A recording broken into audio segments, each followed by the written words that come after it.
Hello everyone, कैसे हो आप सब। आई होप आप सब बहुत ही बढ़िया होगे। तो here is your accounts mentor Purva Shukla welcoming all of you in our accountancy class. तो आज की क्लास बच्चे बहुत ही मोस्ट इंपॉर्टेंट कॉन्सेप्ट्स को लेकर है। आपके जितने भी आपने चैप्टर 1 क्लास 12 के चैप्टर 1 पार्टनरशिप फंडामेंटल्स में जितनी भी चीजें पढ़ी है वो आपके एग्जाम पॉइंट ऑफ व्यू से कितनी इंपॉर्टेंट है या फिर कौन सा टॉपिक कितना मार्क्स कंटेन करेगा, वो सारी की सारी चीजें आज हम आज की क्लास में कवर करेंगे। तो सारे इंपॉर्टेंट कॉन्सेप्ट्स को पढ़ने के लिए तैयार हो जाओ। हम शुरू करते हैं आज की क्लास को। तो देखो बच्चे, important concepts of partnership fundamentals में आपके जितने भी टॉपिक्स आपने पढ़े हैं अभी तक, फंडामेंटल के प्रॉपर वीडियोस हमने पूरे कंप्लीट किए हैं अपने फर्स्ट चैप्टर के।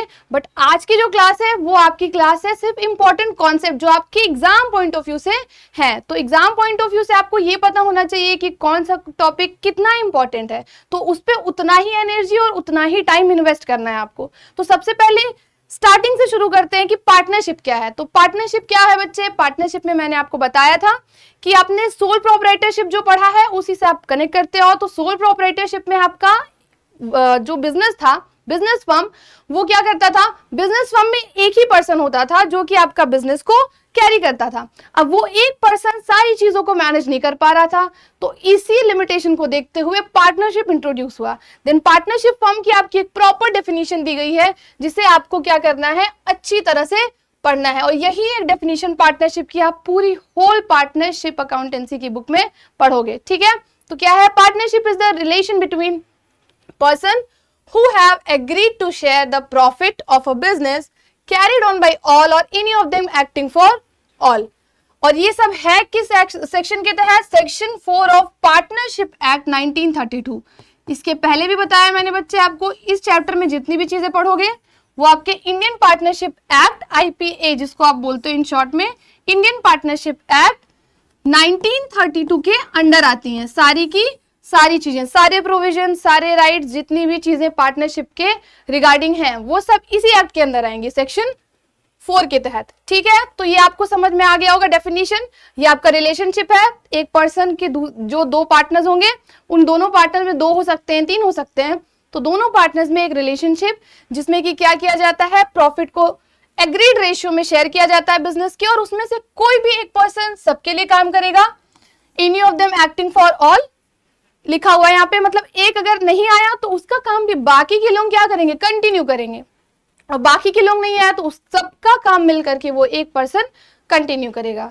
ठीक है, देन आगे नेक्स्ट टॉपिक पे आते हैं। ये है आपका मिनिमम पार्टनर कितने होने चाहिए और मैक्सिमम। तो इस कॉन्सेप्ट के रिगार्डिंग एक चीज बताया था मैंने आपको, मिनिमम का तो स्पेसिफिकेशन दिया है इंडियन पार्टनरशिप एक्ट में, बट मैक्सिमम के रिगार्डिंग कोई भी आपका यहाँ स्पेसिफिकेशन नहीं दिया गया है। मिनिमम में बोला गया है 2 पर्सन होने चाहिए, क्योंकि एक होगा तो वो पार्टनरशिप नहीं है, वो क्या है, वो है आपका सोल प्रोप्राइटरशिप।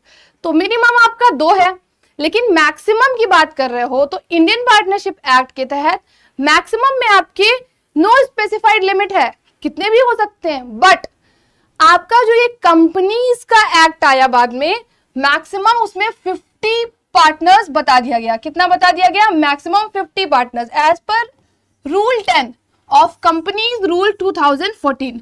यहां पे आपका इंडियन पार्टनरशिप एक्ट कोई भी रोल नहीं प्ले कर रहा है। इसका मतलब मैक्सिमम पार्टनरशिप में कितने पार्टनर्स होंगे इसके रिगार्डिंग आपका पार्टनरशिप एक्ट में कुछ भी मेंशन नहीं है, तो आप कितने भी पार्टनर्स कर सकते हो। बट यहाँ कंपनीज की बात करते हैं, अगर rule 10 of companies act 2014, then it will be only 50 members, यानी कि मैक्सिमम 50 मेंबर्स। ओके, समझ आ गया बच्चे। तो ये मिनिमम आपका 2 पार्टनर था, मिनिमम आपके 2 partner and maximum 50 according to rule 10 of companies rule 2014। ठीक है, then essential condition of partnership. Partnership की सबसे इसेंशियल और सबसे इंपॉर्टेंट कंडीशन क्या होती है, कैसा होना चाहिए आपका पार्टनरशिप का पूरा पार्टनरशिप का रिलेशन। तो उसमें आपके ये 3 चीजों को क्या किया गया है, हाईलाइटेड किया गया है। कौन सी चीजें, ये है आपका business, profit and mutual agency. मतलब एक जो पार्टनरशिप फर्म होगी वो इन तीनों चीजों पे बेस्ड होगी। ये 3 आपके पिलर्स हैं पार्टनरशिप के। पहला आपका बिजनेस, कोई भी जो पार्टनरशिप फॉर्म हुई है उसमें कोई बिजनेस होना चाहिए। विदाउट एनी बिजनेस आप ऐसे ही पार्टनरशिप नहीं फॉर्म कर सकते कि चलो भैया मैं और तुम मिलकर के ट्रिप पे चल देते हैं। कोई बिजनेस हो रहा है, नहीं हो रहा है, मैं और तुम मिलकर के खाना बना देते हैं। जब तक पार्टनरशिप से कोई बिजनेस नहीं हो, then it is not a partnership act of business then, ठीक है। तो ये आपका बिजनेस कंटेन करना चाहिए, एक बिजनेस होना चाहिए आपके पार्टनरशिप में। देन आपका प्रॉफिट। अब बिजनेस को बिजनेस कब कहा जाता है? बिजनेस को बिजनेस तब कहा जाता है जब उस बिजनेस से हमें प्रॉफिट मिल रहा है। अगर हम कोई भी एक्टिविटी कर रहे हैं तो वो एक्टिविटी आपको फाइनेंशियल मतलब इकोनॉमिक एक्टिविटी होनी चाहिए। ये चीजें हमने मतलब बिजनेस में पढ़ी थी क्लास 11th में कि आपका इकोनॉमिक एक्टिविटी होता है, नॉन इकोनॉमिक एक्टिविटी होता है। बिजनेस के चैप्टर 1 में पढ़ा था, याद करो बच्चे। तो इकोनॉमिक में क्या था? जो जिसके बदले आपको पैसे मिल रहे हैं। नॉन इकोनॉमिक में जिसके बदले आपको पैसे नहीं मिल रहा है। जैसे कि आप अपने पापा के कपड़े को अगर प्रेस कर रहे हो तो क्या उसके बदले आपको पैसे मिल रहे हैं? अरे भाई पापा ने खुश होके दे दिए वो अलग बात है, बट उसके बदले क्या बोले पापा एक कपड़े का 5 रुपए है, ऐसा है क्या? नहीं। तो फिर वो आपका नॉन इकोनॉमिक एक्टिविटी है। इकोनॉमिक एक्टिविटी अगर आप पूरे मोहल्ले के कपड़े प्रेस कर रहे हो और उसके बदले उसको उस पर कपड़ा चार्ज कर रहे हो, then it will be business, ठीक है। तो आपका बिजनेस होना चाहिए, उस बिजनेस से प्रॉफिट जनरेट होना चाहिए। Then mutual agency. पार्टनरशिप का मतलब है बच्चे रिलेशनशिप।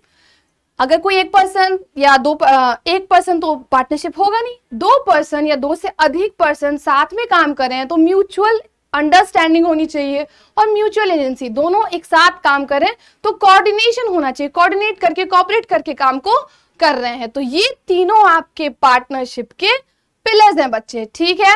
आई होप आपको ये समझ में आ गया होगा कि पार्टनरशिप क्या है। देन पार्टनरशिप की ये जो आपके इंपॉर्टेंट चीजें बताई गई थी, इसेंशियल पॉइंट्स, वो समझ में आ गया होगा। पार्टनरशिप आपका क्या है? Relationship between a person who has agreed to share profit and losses and one of them acting for all or any of them acting for all. Carried on business था, यही चीज था आपकी डेफिनेशन। देन आपने पढ़ लिया कि इसमें मिनिमम नंबर्स 2 होते हैं, 2 पार्टनर्स होते हैं मिनिमम नंबर, एंड मैक्सिमम आपके रूल 10 ऑफ कंपनीज एक्ट 2014 के तहत आपके मैक्सिमम 50 पार्टनर्स होते हैं। और ये आपके तीनों आपके इंपॉर्टेंट पिलर्स जिसपे आपका पार्टनरशिप बेस करता है, business, profit and mutual agency. Then next है इंपॉर्टेंट फीचर्स। तो 1 by 1 डिटेल में हमने पढ़ा है। अब हमें 1 शॉट पूरा रिव्यू लेना है, ओवरव्यू जितने पूरे चैप्टर्स के। इस चैप्टर से आपके एमसीक्यूज बहुत बन सकते हैं और इस चैप्टर से आपके इंपॉर्टेंट क्वेश्चंस आते हैं। तो हम जितना जो टॉपिक इंपॉर्टेंस रखता है उसके अकॉर्डिंगली उसको रिवाइज करते जाएंगे। तो पहला है 2 और मोर पर्सन, 2 या 2 से अधिक पर्सन होते हैं पार्टनरशिप में। देन एग्रीमेंट बनाया जाता है। कोई भी पार्टनरशिप स्टार्ट हो रही होती है तो एक एग्रीमेंट बनाते हैं, उस एग्रीमेंट का नाम होता है बच्चे पार्टनरशिप डीड, ठीक। एग्रीमेंट बना रहे हो उसमें सारी चीजें मेंशन करोगे कि कौन सी चीजें कितना शेयर करो, प्रॉफिट लॉस कितना शेयर करो, इंटरेस्ट ऑन कैपिटल, हर एक चीज फर्म से रिगार्डिंग जो भी एग्रीमेंट होगा दोनों पार्टनर्स के बीच का, तीनों पार्टनर्स के बीच का, वो सारी चीजें एग्रीमेंट में नोट डाउन होंगी। देन लॉफुल बिजनेस, जो भी बिजनेस कैरिड हुआ है ना वो आपका लॉफुल होना चाहिए। ये नहीं कि आप कोई टेररिस्ट वगैरह वाला काम कर रहे हो या फिर कोई इलीगल काम कर रहे हो उसके रिगार्डिंग बिजनेस कर रहे हो तो उसको आप बिजनेस में कंसीडर करोगे। नो, वो चीजें आपके बिजनेस में कंसीडर नहीं होंगी। अगर आप कोई लॉफुल काम नहीं कर रहे हो तो वो चीजें आपके बिजनेस नहीं होती हैं। तो आपका लॉफुल बिजनेस होना चाहिए। Existence of business and profit motive, जिसमें कि आपका बिजनेस हो एंड प्रॉफिट मोटिव हो। Then sharing of profit. Sharing of profit मतलब प्रॉफिट शेयर करेंगे। अगर पहले एक था तो पूरा का पूरा उसका था, लेकिन जब 2 या 2 से अधिक लोग हैं तो प्रॉफिट अगर 50 होता है तो 2 लोग में 25-25 में बांट दिया। 3 लोग हो रहे हैं तो किस तरह से शेयरिंग होगी प्रॉफिट की, वो सबका रेशियो होना चाहिए और प्रॉफिट शेयर करने चाहिए। क्योंकि हमने डेफिनेशन में ही पढ़ा है पार्टनरशिप के, वो लोग एग्रीड रेशियो पे क्या करेंगे, प्रॉफिट एंड लॉसेस को शेयर करेंगे, ठीक है। Then principal and agent relationship.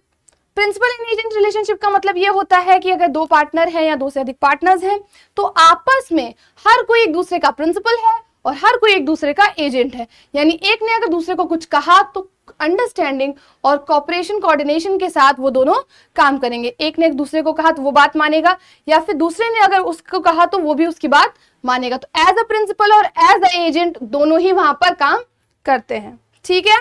तो लीगल पॉइंट ऑफ व्यू से बोला जाए तो ये आपका नो सेपरेट एग्जिस्टेंस रखता है। तो हमने ये सारे पॉइंट्स पढ़ लिए। देन आता है आपका business can be carried on by all or any of them acting for all, यानी कि जो बिजनेस है वो आपका या तो कैरिड होगा सबके द्वारा या तो कोई एक काम करेगा सबके लिए। बताया मैंने, मिनिमम आपका 2 है, तो अगर एक काम कर रहा है और मान लो एक किसी भी कारणवश नहीं आ पाया, बिजनेस में मौजूद नहीं है, तो उसका काम ब्रेक नहीं होगा। जो पार्टनर अवेलेबल है वो उसका काम भी करेगा। सम टाइम अगर वो अनअवेलेबल है तो उसका काम वो पार्टनर कर लेगा।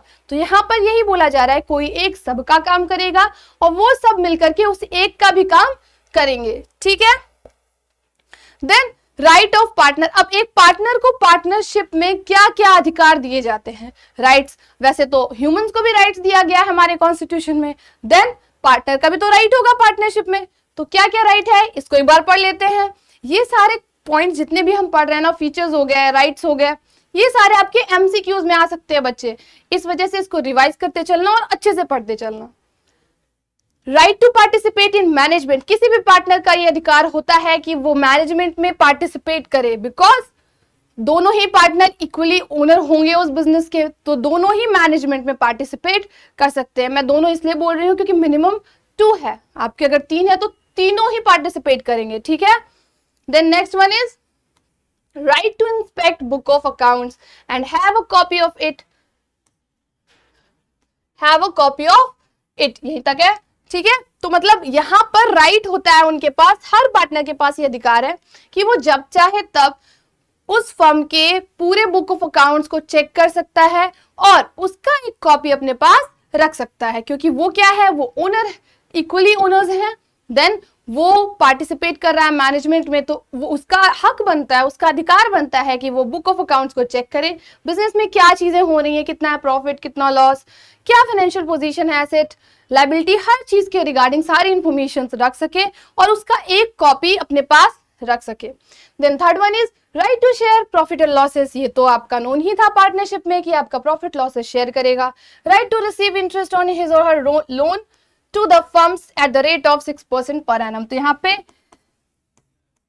ये भी अधिकार है कि जो इंटरेस्ट ऑन लोन होगा वो 6% पर एनम पे मिलेगा उसे।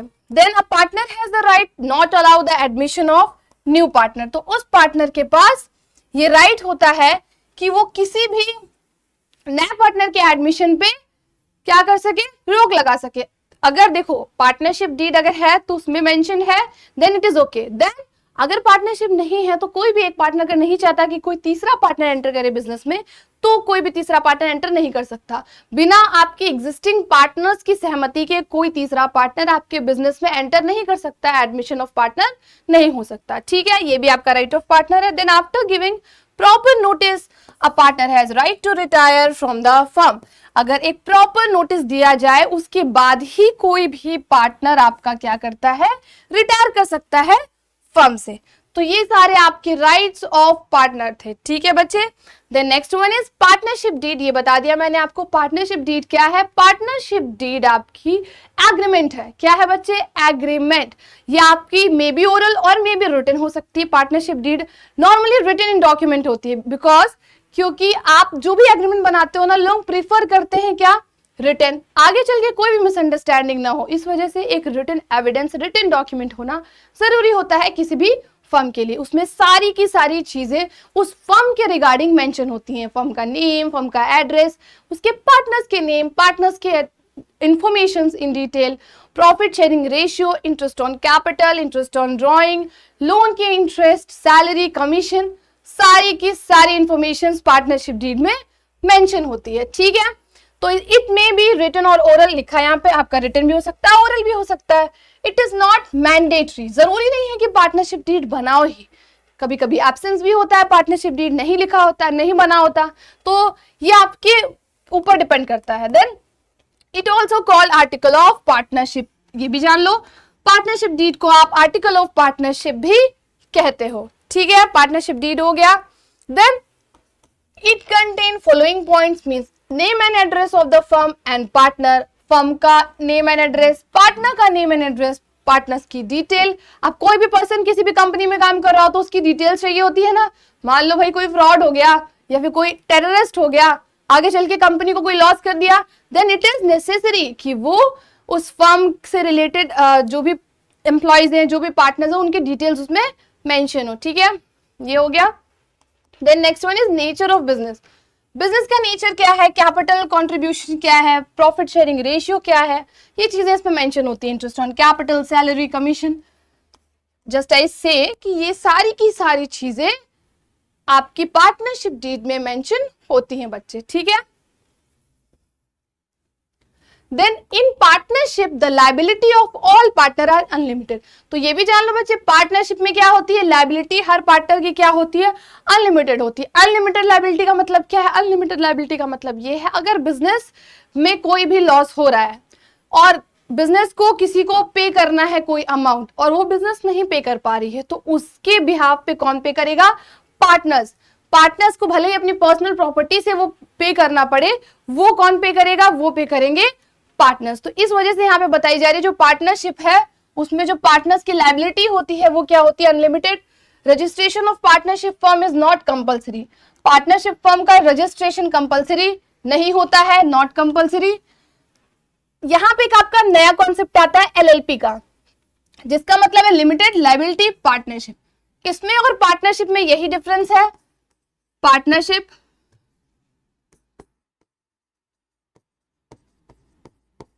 पार्टनरशिप एंड एलएलपी यानी लिमिटेड लायबिलिटी पार्टनरशिप, इन दोनों में सिर्फ यही डिफरेंस है कि एलएलपी में क्या होता है, लिमिटेड लायबिलिटी होती है, लिमिटेड लायबिलिटी,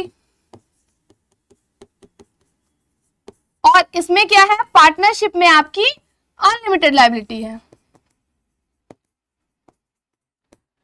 और बाकी की चीजें दोनों में ही क्या है, सेम है। ठीक है, एलएलपी क्या है, here's liability of partners are limited. Partnership and company मतलब ये मिक्स होता है किसका, पार्टनरशिप और कंपनी का, ये मिक्सचर ऑफ होता है पार्टनरशिप और कंपनी। मतलब आपने पढ़ा था फॉर्म्स ऑफ बिजनेस में बहुत सारे फॉर्म्स होते हैं बिजनेस के, company, cooperative society, partnership and joint stock मतलब जॉइंट वेंचर, अलग अलग चीजें होती हैं आपकी, हिंदू अनडिवाइडेड फैमिली। तो आपका जो ये दिया है पार्टनरशिप और कंपनी, एलएलपी जो होता है वो इन दोनों का क्या होता है, मिक्स होता है। इसके बाद हम आते हैं absence of partnership deed. Partnership act में ये फॉलोइंग प्रोविजंस होते हैं जो आपके, देखो जब भी आपकी पार्टनरशिप डीड एब्सेंट होगी, अभी तो बड़ा पार्टनरशिप डीड होगी तो क्या क्या चीजें उसमें रहेंगी। अगर पार्टनरशिप डीड एब्सेंट है देन क्या होगा, अगर पार्टनरशिप डीड एब्सेंट है देन आप एक काम करोगे, सिर्फ और सिर्फ आपको क्या चीज देना है, सिर्फ और सिर्फ आपको लोन 6% पर एनम प्रोवाइड करना है, और उसके साथ साथ आपको एक चीज और देना पड़ेगा, वो है profit sharing ratio equally. Then उसके अलावा जितनी भी चीजें थी वो क्या हो जाएंगी, नहीं दी जाएंगी। ना तो कोई इंटरेस्ट ऑन कैपिटल दिया जाएगा, ना ही कोई सैलरी, ना ही कोई कमीशन, ना ही कोई इंटरेस्ट ऑन ड्रॉइंग, कुछ भी नहीं प्रोवाइड होगा। अगर पार्टनरशिप डीड एब्सेंट है तो सिर्फ आपको लोन पे इंटरेस्ट देना है, वो भी 6% पर एनम, फर्म को सिर्फ 6% पर एनम लोन पे इंटरेस्ट देना है, बाकी कोई भी चीज नहीं देना। और प्रॉफिट शेयरिंग रेशियो क्या हो जाएगा, इक्वली हो जाएगा। और कोई भी एडमिशन ऑफ पार्टनर, अगर सारे पार्टनर्स एग्री करते हैं, जो भी एग्जिस्टिंग पार्टनर है सबकी सहमति है, देन कोई भी नया पार्टनर एंटर कर सकता है बिजनेस में। तो ये एब्सेंस ऑफ पार्टनरशिप का जो ये प्रोविजंस दिए थे ये यही सब कह रहे थे, प्रॉफिट शेयरिंग रेशियो इक्वल है, no interest on capital, no salary, no interest on drawing, कुछ भी नहीं देना, इंटरेस्ट ऑन फर्म सिर्फ और सिर्फ इंटरेस्ट ऑन फर्म्स लोन, सिर्फ इंटरेस्ट पे 6% पर एनम ये दिया हुआ है, बाकी और कोई इंटरेस्ट किसी को नहीं देना है। पार्टनर्स लोन पे दिया जाएगा, इंटरेस्ट ऑन फर्म में कोई नहीं। Interest is a charge against profit, hence provided in case of loss, loss रहेगा तो इन केस ऑफ दैट प्रोवाइडेड है। इंटरेस्ट ऑन कैपिटल, सैलरी, कुछ भी चीजें इसमें नहीं मेंशन है या फिर नहीं देनी है। फिर आता है आपका method of partners capital account. तो इसमें फिक्स्ड कैपिटल है एक, और एक है फ्लक्चुएटिंग। फिक्स्ड और फ्लक्चुएटिंग में दोनों में अंतर क्या है, फिक्स्ड मतलब होता है जिसमें आपका कैपिटल क्या है, वो फिक्स्ड है। फ्लक्चुएटिंग मतलब जो चेंज हो रहा हो। तो फिक्स्ड कैपिटल में आपके दो अकाउंट्स बनाए जाते हैं, कैपिटल नेचर के और करंट नेचर के। और आपका जो फ्लक्चुएटिंग होता है उसमें सिर्फ और सिर्फ एक अकाउंट बनता है, जिसको हम लोग क्या कहते हैं, जिसको हम लोग कहते हैं कैपिटल अकाउंट। ठीक है, तो इन दोनों में यही डिफरेंस है। इन सब चीजों से आपका क्वेश्चन आ सकता है एग्जाम में, एमसीक्यूज में, जो कि इंपॉर्टेंट पॉइंट्स में आपका क्वेश्चन पूछ लेगा। तो एक ओवरव्यू हर चीज के बारे में पता होना चाहिए, और ये आपका थोड़ा इंपॉर्टेंट है। ज्यादातर एमसीक्यूज आपके interest on drawing, interest on capital से आते हैं। तो एक बार इंटरेस्ट ऑन ड्राइंग देख लो। यहाँ पे आपका फ्रीक्वेंसी ऑफ विड्रॉवल मेंशन है, मंथली बेसिस पे है तो क्या करेंगे, क्वार्टरली पे है तो, हाफ ईयरली पे है तो। सब चीजें हमने इन डिटेल समझी थी हमारी प्रॉपर टॉपिक वाइज वीडियो में। यहाँ पर हम सिर्फ और सिर्फ पूरा का पूरा एक ओवरव्यू ले रहे हैं और कॉन्सेप्ट समझ रहे हैं जो आपके एमसीक्यूज में आ सकते हैं या फिर जो एग्जाम पॉइंट ऑफ व्यू से जरूरी है। इस चैप्टर से पूरे के पूरे 10 मार्क्स के क्वेश्चन आते हैं, तो कहाँ से कैसे आ सकते हैं बस ये पढ़ रहे हैं। ओके, तो देन देखो मंथली बेसिस पे at beginning 6.5, middle 6 and at end 5.5।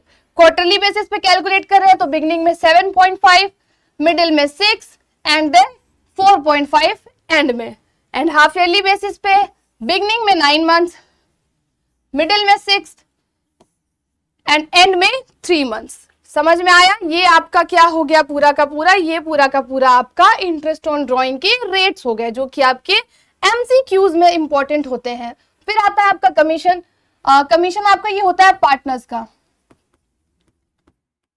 Partners commission. तो पार्टनर्स कमीशन में आपके 2 पॉइंट्स होते हैं, एक होता है आपका बिफोर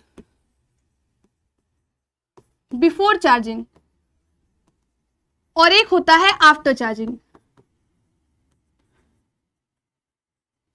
ठीक है, तो बिफोर चार्जिंग में क्या होता है, बिफोर चार्जिंग में हम करते हैं जो भी हमारा रेट ऑफ इंटरेस्ट होता है उसको लिखते हैं और अपॉन 100 करके कैलकुलेट करते हैं। और आफ्टर चार्जिंग में क्या करते हैं, आफ्टर चार्जिंग में हम अपना रेट ऑफ इंटरेस्ट लिखते हैं जो भी हो, उसके नीचे 100 प्लस जो भी हमारा रेट था उसको भी इसमें प्लस कर देते हैं। तो यहाँ पे हम जो पार्टनर्स कमीशन कैलकुलेट करते हैं वो इन दोनों तरीकों से कैलकुलेट करते हैं। अगर मान लो यहाँ पे रेट ऑफ इंटरेस्ट होता 6 तो यहाँ पे 6/100 हो जाता और यहाँ पे 6/106 हो जाता। ठीक है, तो पार्टनर्स कमीशन जस्ट एज इस तरह से कैलकुलेट होगा और पीएल अप्रोप्रिएशन में हम इसको मेंशन कर देते हैं। तो पीएल अप्रोप्रिएशन से कोई क्वेश्चन पूछ लिया आपके एमसीक्यूज में और पार्टनर्स कमीशन पूछ लिया, बिफोर चार्जिंग सच कमीशन लिखा है देन आप ये फॉर्मूला अपनाओगे, आफ्टर चार्जिंग लिखा है देन आप ये फॉर्मूला अपनाओगे। समझ में आ गया? आई होप आपको ये पार्टनर्स कमीशन का ये कॉन्सेप्ट क्लियर हो गया होगा। ये भी आपका एमसीक्यू से रिलेटेड आ सकते हैं क्वेश्चन और इंपॉर्टेंट भी है। देन आता है अब आपका calculation of opening capital. Opening capital कैसे कैलकुलेट करते हैं, closing capital minus profit plus drawing minus additional capital. ये होता है आपका फॉर्मूला किस चीज का बच्चे, ये होता है फॉर्मूला ओपनिंग कैपिटल को कैलकुलेट करने का। ठीक, अब ओपनिंग कैपिटल कैलकुलेट क्यों करना है, ओपनिंग कैपिटल इसलिए कैलकुलेट करना है कि इंटरेस्ट ऑन कैपिटल हम सिर्फ और सिर्फ ओपनिंग कैपिटल पे निकालते हैं। ये बात याद रखना बच्चे, एग्जाम में आपको फंसाने के लिए क्वेश्चन ऐसे ही आते हैं, एमसीक्यूज दे देगा, इंटरेस्ट ऑन कैपिटल पूछ लेगा, बट आपका ये ओपनिंग कैपिटल ना देकर के क्लोजिंग कैपिटल दे देगा। तो आपको सबसे पहले सिर्फ उसी पे कैलकुलेट नहीं कर देना, आंसर रॉन्ग हो जाएगा। आपको सिर्फ और सिर्फ क्या करना है, पहले तो ओपनिंग कैपिटल कैलकुलेट करना है, देन आफ्टर आपको इंटरेस्ट उस पे कैलकुलेट करना है। ठीक है, इस फॉर्मूले को रखोगे, ये जस्ट अपोजिट आपका, जैसे आप अभी तक क्लोजिंग कैपिटल निकालते थे तो ये चीजें क्या होती थी, प्रॉफिट प्लस होता था, ड्रॉइंग माइनस और एडिशनल कैपिटल प्लस, उसी को अपोजिट डायरेक्शन में ले जाओगे तो आपका ये ओपनिंग कैपिटल निकल आएगा। ठीक है, समझ में आ गया? इसमें भी आपका क्वेश्चन आ सकता है 2 से 3 मार्क्स का इंटरेस्ट ऑन कैपिटल का, या फिर एमसीक्यूज में पूछ सकता है। देन आता है in case of guarantee of profit to a partner. जब भी किसी भी पार्टनर को गारंटी दी जाती है, देखो बच्चे इस चैप्टर का जो आपका अगर देखा जाए 3 मार्क्स या 4 मार्क्स से क्वेश्चन आते हैं वो आते हैं आपके पास्ट एडजस्टमेंट और गारंटी प्रॉफिट से रिलेटेड। ठीक है, तो ये आपका एक इंपॉर्टेंट कॉन्सेप्ट है, इसको अच्छे से समझ लो। गारंटी ऑफ प्रॉफिट में ये बताया जाता है कि कोई भी पार्टनर को एक गारंटी मिली होती है पहले से कि तुमको भाई इतना प्रॉफिट दिया जाएगा, उससे कम नहीं दिया, भले ही फर्म को लॉस हो रही हो बट तुमको इतना गारंटी है कि तुमको ये 10,000 ऑफ अमाउंट का शेयर दिया जाएगा। तो ये आपका गारंटीड प्रॉफिट का, इसमें आपको और कुछ नहीं करना होता, पीएल एप्रोप्रिएशन बनाना होता है। पीएल एप्रोप्रिएशन बना करके उसमें आपको प्रॉफिट जो दिए रहते हैं, जो चीजें चार्ज करनी है चार्ज करना है, उसके बाद जो भी प्रॉफिट आएगा उसको आप डिवाइड कर दोगे और जो पार्टनर की जितनी गारंटी थी उसको उतना गारंटीड प्रॉफिट मिल जाएगा। और अगर उसको उस गारंटीड प्रॉफिट पे कोई भी डेफिशिएंसी आ रही है, कोई भी कमी पड़ रही है, तो जिस पार्टनर ने उसको गारंटी दी थी उस पार्टनर के प्रॉफिट से उसको माइनस कर देंगे, तो वो पार्टनर उसको उसकी डेफिशिएंसी वाला अमाउंट दे देगा। ठीक है, एक बार इसको पढ़ लेते हैं। In case of guarantee of profit to a partner, if nothing is given, then deficiency will be shared by remaining partners in their all profit sharing ratio। अब देखो, अगर ये क्वेश्चन में नहीं मेंशन है कि किस पार्टनर ने गारंटी दी है, बस लिखा है कि इस पार्टनर को इतनी गारंटी दी गई है कि इसको इतना प्रॉफिट मिलना है, और ये नहीं मेंशन है कि किसने बोला है ये, तो आप क्या करोगे, तो जो भी आपके पार्टनर्स हैं, पहले वाले जो भी पार्टनर्स हैं उसके अलावा जिसको गारंटी मिली है, उसके अलावा जो भी पार्टनर्स हैं वो क्या करेंगे, वो ऑल प्रॉफिट शेयरिंग रेशियो में उस पार्टनर को वो प्रॉफिट दे देंगे। ठीक, बाकी लोग और प्रॉफिट शेयरिंग रेशियो में कंट्रीब्यूट करके उसकी डेफिशिएंसी को पूरा कर देंगे और उसको उसका गारंटीड प्रॉफिट मिल जाएगा।